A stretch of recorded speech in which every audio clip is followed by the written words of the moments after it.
రేయ్ నిన్న భూమికి సంబంధించిన పాట విన్నారు కదా? సార్ భూమి గుండ్రంగా ఉంటుందని దానికి ఒక 3 ఉదాహరణలు చెప్పండి. నువ్వులే చెప్పాను.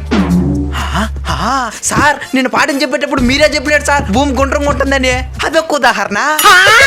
మళ్ళీ పాట అయిపోయిన తర్వాత టెక్స్ట్ బుక్ లో కూడా చదివినా భూమి గుండ్రంగా ఉంటుందని. అదొక ఉదాహరణ. మళ్ళీ ఇంటికి వచ్చి హోంవర్క్ రాసా ఉంటే మా అమ్మ నేను కూడా చెప్పినారు భూమి గుండ్రంగా ఉంటుందని. అదొక ఉదాహరణ. కూర్చో. ఉదాహరణ పదానికే అర్థం మార్చేసినారు కదరా. నువ్వులే రగ్గిరి. మొన్న శరీర భాగాల ఉపయోగాలు ఎందుకు చెప్పినాను కదా?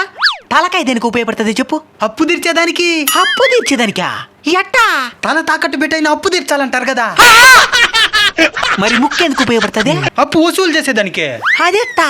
ముక్కు పిండి వసూలు చేయాలంటారు కదా. మరి కాళ్ళ? అప్పు ఇప్పుడు ఇలేను అని కాళ్ళు పట్టుకొని ప్రాధాయపడేదానికి. మీ నాయన వడ్డీ వ్యాపారి కదా? మీకెట్ తెలుసు సార్? ఇంతకీ చేతులు ఎందుకు ఉపయోగపడుతుందో తెలుసా?